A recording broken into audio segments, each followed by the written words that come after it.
Okay, आज हम लोग modern physics, dawn of modern physics का सेकंड लेक्चर स्टार्ट करने जा रहे हैं, जो कि फ्रेम ऑफ रेफरेंस और रिलेटिव मोशन के मतलब है। तो फ्रेम ऑफ रेफरेंस क्या होती हैं और उसकी टाइप्स क्या हैं, और मॉडर्न फिज़िक्स बल्कि पूरी फिज़िक्स में इसकी अहमियत क्या है, इसकी वेटेज क्या है, तो बहुत डिटेल वर्जन के साथ हम इसको डिस्कस करते हैं। Basically frame of reference coordinate system को कहा जाता है कि एक ऐसा कोऑर्डिनेट सिस्टम जिसकी वजह से आप मेजरमेंट परफॉर्म कर सको, मेजरमेंट ले सको, या आप किसी ऑब्जेक्ट या इवेंट की स्टेट ऑफ रेस्ट या मोशन को डिस्क्राइब कर सको in space with respect to certain origin.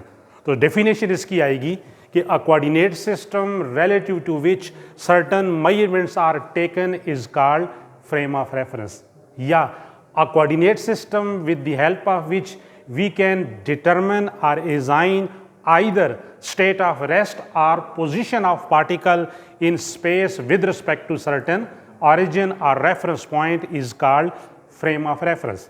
बहुत सारी एग्जांपल्स हैं, जैसे आप लोग अपने घर के छत पे खड़े होके पतंग उड़ाते हैं, तो वो जो फ्लाइंग काइट्स है बहुत दूर आपसे, तो वहाँ से लेके आपकी हाथ तक जो डोर की लेंथ है, ये लेंथ उस काइट का, उस पतंग का पोजीशन वेक्टर है, और पतंग बजाते खुद क्या है, पार्टिकल है। तो आप जिस जगह पर खड़े हो वो आपका रेफरेंस पॉइंट है या ऑरिजिन है, तो ये एक पोजीशन वेक्टर आ गया ना।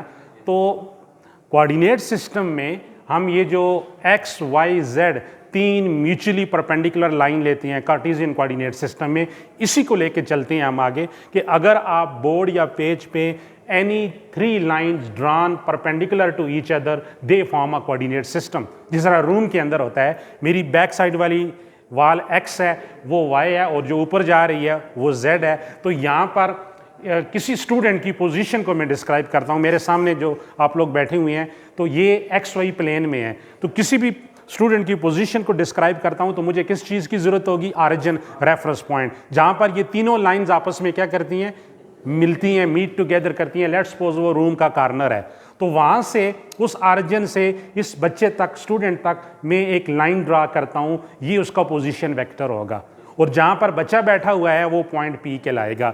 तो अगर मैं फ्रेम ऑफ रेफरेंस में एक्स वाई जेड ये तीन लाइन ड्रा करता हूं, और ये पार्टिकल है पॉइंट पी पे, तो इस पार्टिकल की पोजीशन को लोकेट करता हूं, तो ये जो कोऑर्डिनेट सिस्टम मैंने यूज किया है, इस पार्टिकल की पोजीशन को लोकेट करने के लिए, डिस्क्राइब करने के लिए, इसके मुतालिक सर्टन मेजरमेंट लेने के लिए, ऑब्जर्वेशन करने के लिए, इस कोऑर्डिनेट सिस्टम को क्या कहेंगे मॉडर्न फिजिक्स लैंग्वेज में, फ्रेम ऑफ रेफरेंस। क्लियर होगी। अब फ्रेम ऑफ रेफरेंस में दो चीजें हैं जो अक्सर बताया नहीं जाता। एक होता है स्पेस कोऑर्डिनेट।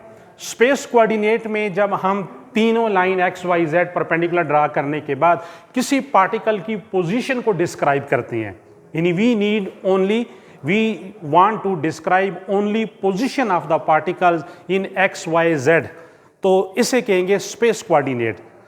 अगर यही तीनों लाइन एक्स वाई जेड ये तीन कोऑर्डिनेट्स में लेता हूं और साथ में एक क्लॉक बना लेता हूं, एक क्लॉक टाइम के लिए, और अब मैं किसी इवेंट को डिस्क्राइब करता हूं, किसी फिजिकल फिनोमेना को डिस्क्राइब करता हूं। लेट्स सपोज मिड एयर में ब्लास्ट हुआ है, आपने देखा, आपने उसकी साउंड सुनी, आपको लाइटनिंग फिनोमेना, चमक, फ्लोरेसेंस दिखाई दी, तो this is an event. Clear होगी बात। ये एक फिजिकल फिनोमेना है। या कोई शख्स जो है एक मूविंग व्हीकल पे बाल अपवर्ड फेंकता है और फिर वापस अपने उसके हाथ में आ जाती है, दिस इज एन इवेंट। तो अब मुझे उस इवेंट को डिस्क्राइब करने के लिए स्पेस कोऑर्डिनेट के साथ साथ टाइम भी चाहिए, तो इसे कहते हैं space time coordinate system. Difference इल्म हो गया कि स्पेस कोऑर्डिनेट सिस्टम में आपने पार्टिकल की सिर्फ और सिर्फ पोजीशन को डिस्क्राइब करना है, और स्पेस टाइम कोऑर्डिनेट सिस्टम में आपने किसी इवेंट को डिस्क्राइब करना है या फिजिकल फिनोमेना को। और इवेंट और फिजिकल फिनोमेना के लिए आपको दो चीजें चाहिए, कोऑर्डिनेट्स भी चाहिए और साथ में टाइम भी चाहिए। तो that is why it is called space time coordinate system. ये तो हो गया। अब फ्रेम ऑफ रेफरेंस दो तरह की हैं, inertial frame and non inertial frame. तो यहां पर देखें, inertial frame, those frame which are at rest or moves with uniform velocity is called inertial frame of reference, or you can say non-accelerated frame of reference, यानी that frame जिसका अपना acceleration क्या हो, zero हो। तीसरी important बात, Newton laws of motion are valid are applicable in inertial frame of reference. एक तीन बातें सामने आ गई इनर्शियल फ्रेम के लिए कि नॉन एक्सेलरेटेड होगी, इसका एक्सेलरेशन क्या होगा, जीरो होगा, रेस्ट पे होगी या यूनिफॉर्म वेलोसिटी से मूव कर रही होगी। ये जो आप स्टैटिक इक्विलिब्रियम और डायनामिक इक्विलिब्रियम की बात नहीं करते हैं, स्टेट ऑफ रेस्ट पे है तो पार्टिकल क्या है, स्टैटिक इक्विलिब्रियम है, यूनिफॉर्म वेलोसिटी से मूव करता है तो डायनामिक इक्विलिब्रियम है, दोनों में एक्सेलरेशन क्या होता है, जीरो होता है। और तीसरी इंपॉर्टेंट बात कि इनर्शियल फ्रेम ऑफ रेफरेंस की ये वेटेज है कि न्यूटन लॉज ऑफ मोशन वहां पर क्या होती हैं, एप्लीकेबल होती हैं। क्लियर होगी बात ये। अब इसको जरा समझते हैं। लेट्स सपोज जब भी आप याद रख लो किसी बॉडी की पोजीशन को डिस्क्राइब करोगे तो आपको कोऑर्डिनेट सिस्टम चाहिए होगा। आप हमेशा कोऑर्डिनेट सिस्टम बनाएंगे तो तब उस बॉडी या पार्टिकल की पोजीशन को डिस्क्राइब कर सकते हैं, उसकी स्टेट ऑफ रेस्ट, उसकी मूविंग स्टेट को डिस्क्राइब कर सकते हैं, किसी इवेंट को डिस्क्राइब कर सकते हैं, किसी फिजिकल फिनोमेना को डिस्क्राइब कर सकते हैं। तो ये एक्स वाई जेड एक फ्रेम ऑफ रेफरेंस मैंने बना ली। इसके अंदर एक ऑब्जर्वर है, ये रेड मार्कर से रिप्रेजेंट किया हुआ है। इस फ्रेम ऑफ रेफरेंस में एक पार्टिकल है मास एम का, एम मास का एक पार्टिकल है। ऑब्जर्वर जो है इसके मुतालिक ऑब्जर्वेशन करता है। अगर ऑब्जर्वर, दो सेंस है, इस पार्टिकल पे कोई एक्सटर्नल फोर्स एक्ट नहीं हो रही है।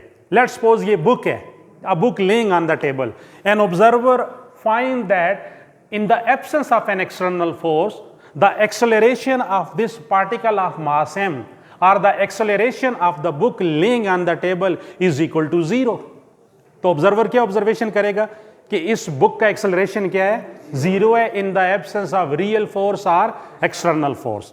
क्यों कि ये फ्रेम बजाते खुद क्या थी, इनर्शियल थी, यानी या तो ये रेस्ट पे थी या ये यूनिफॉर्म वेलोसिटी से मूव कर रही थी। जिस तरह मैं with respect to you people, with respect to all of you, यहां पर एक जगह पर खड़ा हूं तो आप कह सकते हैं ना मेरा एक्सेलरेशन क्या है, जीरो है, और मेरे सामने बुक पड़ी हुई है और मैं इस बुक का एक्सेलरेशन डिटरमिन करता हूं तो मेरा अपना एक्सेलरेशन जीरो है। इट मीन मैं अपने इर्द गिर्द एक्स वाई जेड बनाता हूं तो मेरी फ्रेम कौन सी होगी, इनर्शियल फ्रेम। एक्सेलरेशन जीरो हो गया तो मुझे बुक में क्या एक्सेलरेशन नजर आएगा, जीरो नजर आएगा, unless N external force acts on it, क्योंकि मैंने कहा है ना इन the absence of an external force. Clear होगी। आप इस बुक को रिलेट कर दो बाल के साथ, तो फर्स्ट ऑब्जर्वेशन क्या हुई कि इनर्शियल फ्रेम के अंदर इस ऑब्जर्वर ने इस पार्टिकल का एक्सेलरेशन जीरो फाइंड किया इन the absence of external force. अब सेकंड ऑब्जर्वेशन, एक कांस्टेंट एक्सटर्नल फोर्स एक्ट होती है इस मास के ऊपर। ये बाल है, लेट्स सपोज मेरे सामने बाल पड़ी हुई है, एक शख्स बाल को उठा के रोल कर देता है, मैं देख रहा हूं, ये मैं देख रहा हूं, ऑब्जर्व कर रहा हूं, मेरा अपना इनर्शियल फ्रेम है, मैं खुद रेस्ट पे हूं, ए जीरो है मेरा, तो मैं ये ऑब्जर्व करता हूं ये जो बाल थी जिसका मास एम था, एक्सटर्नल फोर्स एक्ट होने के बाद इसके अंदर क्या प्रोड्यूस्ड हुआ, ए एक्सेलरेशन प्रोड्यूस्ड हुआ according to Newton second law, कि जितना मैग्नीट्यूड ऑफ फोर्स एक्ट होगा उतनी ही करस्पॉन्डिंग एक्सेलरेशन प्रोड्यूस्ड होगी। तो मैं लिख सकता हूं ना F is equal to ma, because I have observed that a certain acceleration is being produced in a particle of mass m when an external force or a real force act on it। तो मैंने क्या observe कर लिया, F equal to ma, तो Newton law क्या हो गया, applicable हो गया। It mean inertial frame of reference में न्यूटन लॉ क्या है, एप्लीकेबल है। बात ज़हन में आ रही है ना। अब ये सिर्फ मैं ही नहीं, आप जितने भी बैठे हुए हो, आप सारे मेरे सामने स्टेट ऑफ रेस्ट पे हो, तो आपका एक्सेलरेशन क्या है, जीरो है। तो वो शख्स जो बाल पे फोर्स लगाता है, आप सबका ये ईमान होगा कि इस बाल के अंदर ए एक्सेलरेशन प्रोड्यूस्ड हुआ है। यानी तमाम इनर्शियल ऑब्जर्वर जो है, जब किसी बॉडी के अंदर एक्सेलरेशन प्रोड्यूस्ड होता है तो तमाम इनर्शियल ऑब्जर्वर इस बात पे एग्री करेंगे कि उस पे कांस्टेंट फोर्स भी एक्ट हुई है और उसका करस्पॉन्डिंग एक्सेलरेशन भी प्रोड्यूस्ड हुआ है। और आप सब के पास जो मेजरमेंट डेटा होगा, आप सारे इस बात पे एग्री करेंगे कि F equal to ma। Clear होगी बात ये। इस तरह Newton laws of motion inertial frame में क्या होती हैं, एप्लीकेबल होती हैं। अब नॉन इनर्शियल फ्रेम की तरफ आते हैं। नॉन इनर्शियल फ्रेम इसके अपोजिट एक्सेलरेटेड फ्रेम या a frame which are moving with variable velocity, यानी एक ऐसा फ्रेम जो वेरिएबल वेलोसिटी के साथ क्या कर रहा हो, मूव कर रहा हो। जैसे आप एक बस पे बैठे हुए हैं और बस की वेलोसिटी कंटिन्यूसली चेंज हो रही है विद पैसेज ऑफ टाइम, कभी इंक्रीज होती है कभी डिक्रीज होती है, तो उसके अंदर जितनी भी चीजें हैं देखें वो ओसलिंग अचकोले खा रही होती हैं, they are verge are in vibration are moving state.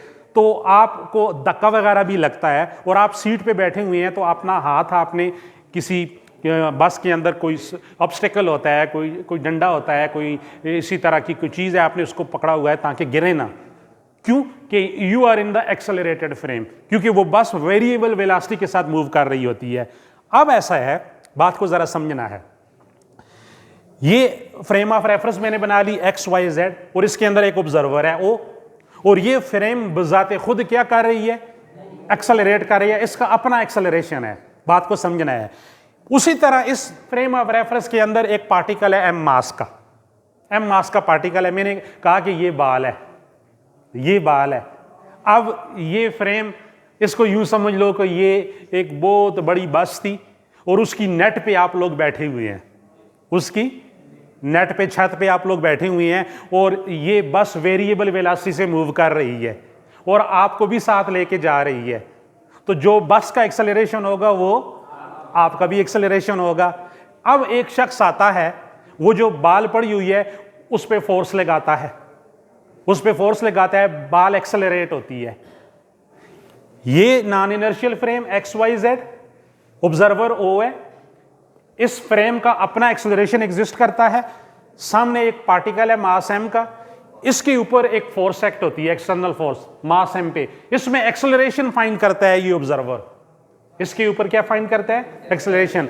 लेकिन ये नहीं लिख सकता F is not equal to M A. इसने खुद फाइंड किया कि एक्सेलरेशन प्रोड्यूस्ड हो रहा है बाल के अंदर, क्या पता इस बाल में जो एक्सेलरेशन प्रोड्यूस्ड हुआ है वो नॉन इनर्शियल फ्रेम की वजह से हुआ हो, क्योंकि नॉन इनर्शियल फ्रेम का ये हिस्सा है और ये नॉन इनर्शियल फ्रेम बजाते खुद वेरिएबल वेलोसिटी के साथ मूव कर रही है। क्या पता जो नॉन इनर्शियल फ्रेम वाली फोर्स है वो इसके अंदर एक्सेलरेशन प्रोड्यूस कर रही हो। बात समझ में आ रही है ना? तो हमने यहां पर ये देखना है कि एक्सटर्नल फोर्स एक्ट हुई, एक्सटर्नल फोर्स एक्ट हुई, उसकी वजह से एक्सेलरेशन प्रोड्यूस्ड हुआ, लेकिन नॉन इनर्शियल फ्रेम खुद भी तो एक्सेलरेट कर रही है ना, उसके ऊपर भी तो कोई फोर्स आ रही है ना। तो वो फोर्स जो non inertial frame of reference के ऊपर एक्ट कर रही हो, इस फोर्स को कहते हैं सूडो फोर्स या फैक्टिशियस फोर्स। जब तक आप इस बॉडी के ऊपर एक्ट होने वाली एक्सटर्नल फोर्स में वो सूडो फोर्स नहीं ऐड कर लेते, न्यूटन लॉ एप्लीकेबल नहीं होगा। तो अब आप टोटल फोर्स कैसे लिखेंगे, इधर गौर से देखो। F वो रियल फोर्स हो गई जो इस मास के ऊपर एक्ट हुई, इस बाल के ऊपर एक्ट हुई, क्योंकि हम गाड़ी का हिस्सा थे, गाड़ी की छत पे बैठे हुए थे, गाड़ी के ऊपर भी फोर्स एक्ट हो रही है ना। तो एक शख्स ने बाल को आके, फुटबॉल को आके with the help of toe of the shoes ठोकर मारी, नेट के ऊपर ही, छत के ऊपर ही बाल एक जगह से दूसरी जगह चला गया। तो आपने कहा, आप ऑब्जर्वर हो, आपने कहा कि इस शख्स ने टो ऑफ द शूज से फुटबॉल को किक लगाई है, इस पे एक्सटर्नल फोर्स एक्ट की है, वो एक्सटर्नल फोर्स ये है आ गई। लेकिन आप क्योंकि उस गाड़ी का हिस्सा थे और गाड़ी के ऊपर वेरिएबल वेलोसिटी थी, एक फोर्स एक्ट हो रही थी और वो non inertial frame of reference की वजह से थी, उस फोर्स को मैंने क्या नाम दे दिया, सूडो फोर्स या फिक्टिशियस फोर्स। ये बीच में ऐड होगी Fs, then F plus Fs is equal to ma।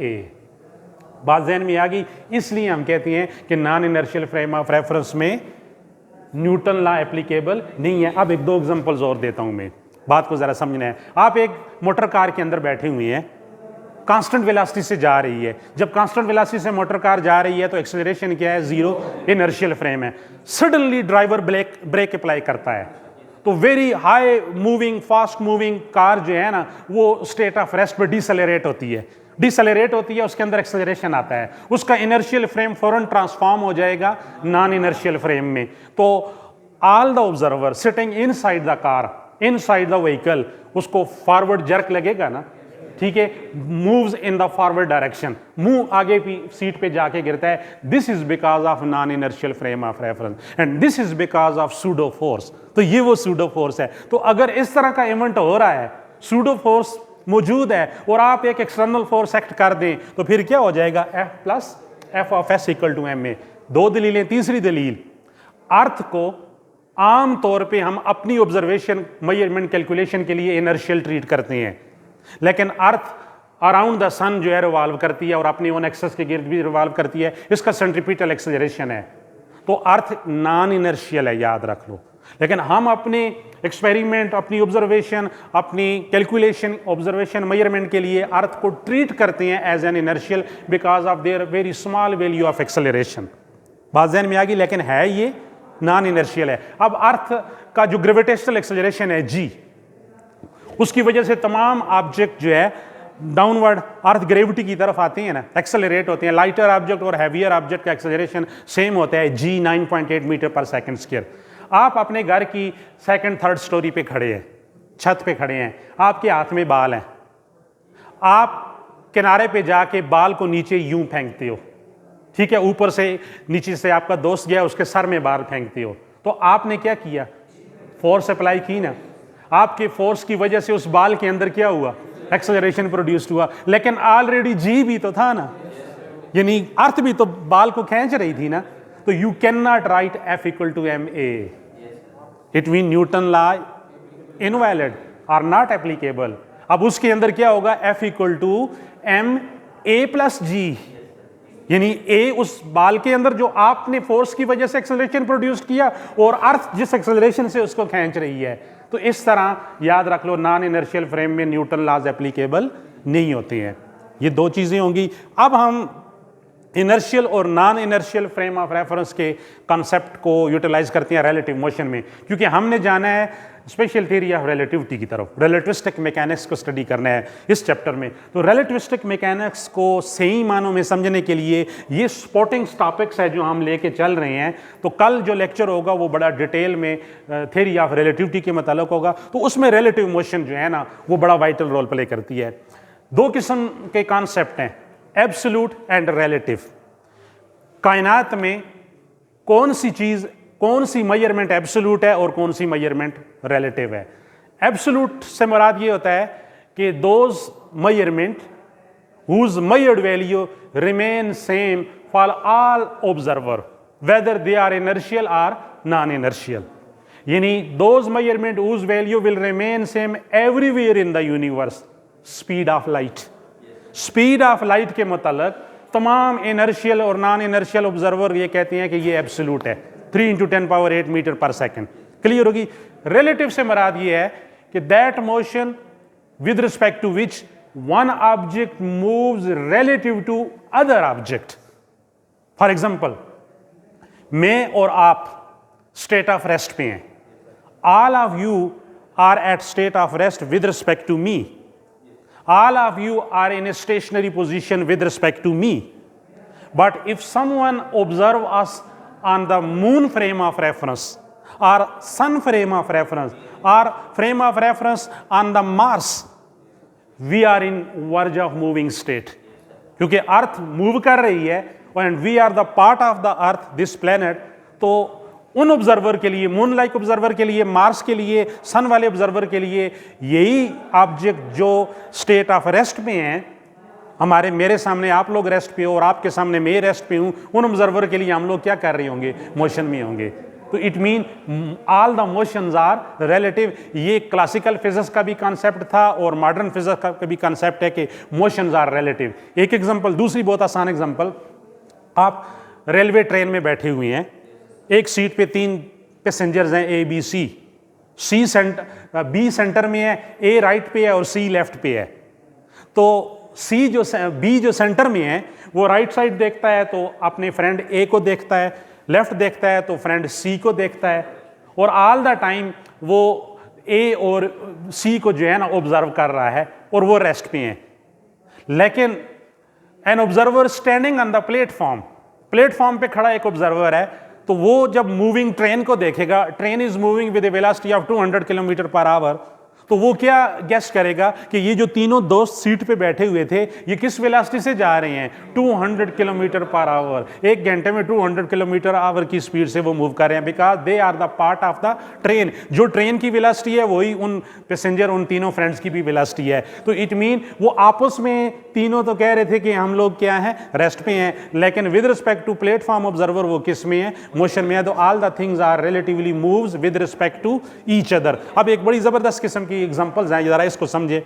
ये एक बस है, 100 मीटर पर सेकंड की वेलोसिटी से जा रही है, इसके ऊपर एक ऑब्जर्वर ए है। बस की फ्रंट पे यहां पर एक ऑटो सिस्टम है, जिस तरह क्रिकेट मैचेस में वो एक मशीन होती है जो बॉल को खुद ब खुद आगे एक्सपेल करती है।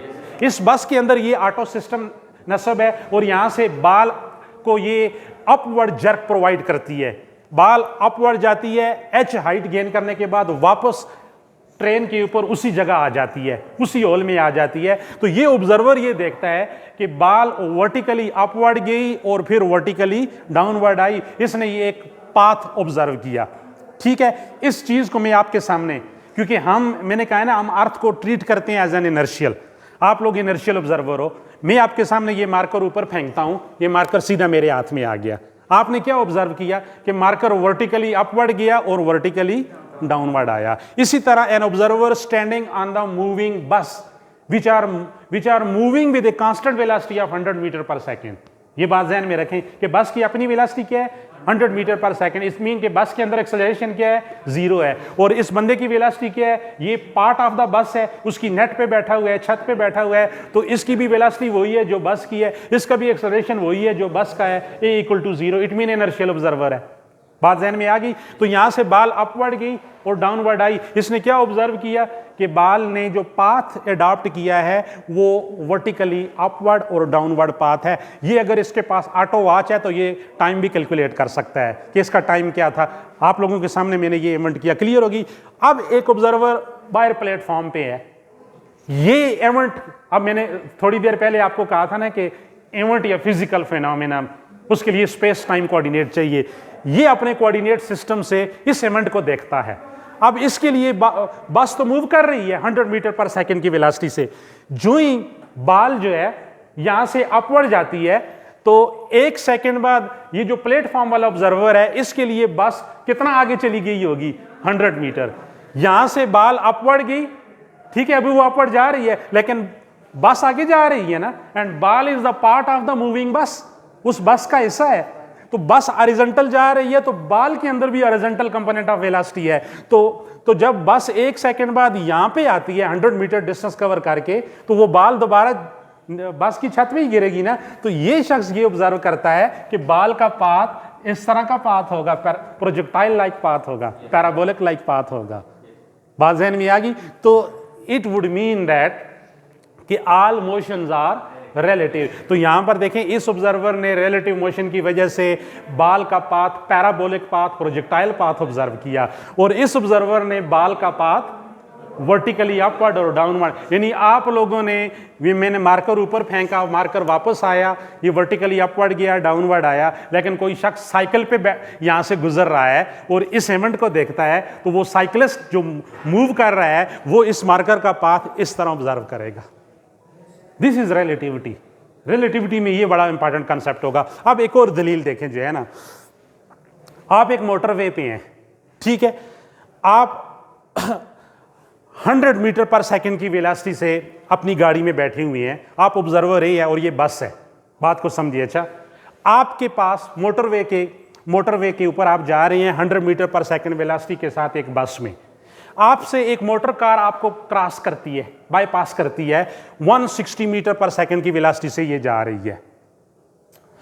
तो आप जिस गाड़ी में बैठे हुए हैं, आप क्या ऑब्जर्व करेंगे कि ये जो मोटर कार आपको क्रॉस कर रही है 160 मीटर पर सेकंड की वेलोसिटी से, आप इसकी वेलोसिटी को क्या ऑब्जर्व करोगे? क्योंकि आप खुद भी मूव कर रहे हो, आपकी मोशन क्या है, 100 मीटर पर सेकेंड। तो ऑब्जर्वर ए, आप जो बस में बैठे हुए हो, ये ऑब्जर्व करेगा कि मोटर कार ने आपको जब क्रॉस किया तो इसकी वेलोसिटी क्या थी, 160 minus 100, 60 metre per second. 60 metre पर सेकंड की वेलोसिटी से जा रही है। अगर आप अपनी गाड़ी रोक लेते हो, आप खड़े होकर देखते हो, तो आपको वो गाड़ी बहुत तेजी से गुजरती नजर आएगी। क्यों? कि अब आपकी रिलेटिव वेलोसिटी 0 है। तो जब आप रेस्ट पे होंगे तो ये 160 मीटर पर सेकंड की गाड़ी जब आपको क्रॉस करेगी तो आपकी आंखें चुंधिया जाएंगी, इतनी सडनली वो जाएगी। क्यों? कि अब 160 माइनस 0, तो डिफरेंस क्या आ रहा है? रिलेटिव स्पीड 160 आ रहा है। क्लियर होगी? अब एक साइकिलिस्ट जो है 30 मीटर पर सेकंड की वेलोसिटी से उसी मोटर कार पे मूव कर रहा है। अब जब ये कार इस मोटरसाइकिलिस्ट को क्रॉस करेगी तो ये मोटरसाइकिल वाला ऑब्जर्वर क्या कहेगा कि इस कार ने मुझे क्रॉस किया है, तो क्या वेलोसिटी थी इसकी? 160 माइनस 30, 130 मीटर पर सेकंड। क्लियर होगी? बात ज़हन में आ गई ना? ये आप ऑब्जर्व करते हैं किस वेलोसिटी के साथ? 60 मीटर पर सेकंड। और ये मोटरसाइकिलिस्ट क्या करता है? 130। और एक चौथा जो रेस्ट पे है वो क्या कहता है? 160। अच्छा, अब एक पांचवा जो उस तरफ अपोजिट आ रहा है, एक मोटरसाइकिल या एक और छोटी व्हीकल है जो 40 मीटर पर सेकंड की वेलोसिटी से अपोजिट आ रही है, तो इस वाला ऑब्जर्वर देखता है कि ये कार जिसकी वेलोसिटी 160 थी चारों केसेस में, जब इसको क्रॉस करती है, अपोजिट आ रहा है, तो ये वाला ऑब्जर्वर ई जो है ये ऑब्जर्व करेगा 200 मीटर पर सेकंड की वेलोसिटी से, उसे बुलेट की तरह वो गुजरते हुए दिखाई देगी। क्यों? कि opposite velocity are added up, they are additive in nature, कि जब अपोजिटली बॉडी मूव करती है तो उनकी रिलेटिव वेलोसिटी क्या हो जाती है? ऐड अप हो जाती है। 160 प्लस 40, 200 मीटर पर सेकेंड। तो ये चीज जो है ना, क्लासिकल फिजिक्स जो है इस तरह के कॉन्सेप्ट को एक्सप्लेन नहीं करती रही है, ये चीज मॉडर्न फिजिक्स डिस्क्राइब करेगी कि रिलेटिव मोशन में रिजल्ट्स क्या होते जा रहे हैं? चेंज होते जा रहे हैं। आपके सामने मैंने ये एग्जांपल की है, ये तीनों ऑब्जर्वर जो हैं वो रिलेटिव मोशन में एक पॉइंट पे, एक नुक्ते पे एग्री नहीं कर रहे हैं। एक कह रहा है कि 60 मीटर पर सेकंड वेलोसिटी से गुजरी है, दूसरा कह रहा है 130 मीटर पर सेकंड से, जो रेस्ट वाला है वो कहता है नहीं 160 मीटर पर सेकंड से जा रही है, और जो अपोजिट आ रहा है वो कह रहा है 200 मीटर पर सेकंड से। तो सारे अपनी अपनी फ्रेम में क्या है? ठीक कह रहे हैं, दुरुस्त बजा फरमा रहे हैं, लेकिन इनकी फ्रेम ऑफ रेफरेंस एक दूसरे से क्या है? चेंज है। बात ज़हन में आ गई? तो this is all about frame of reference and relative motion.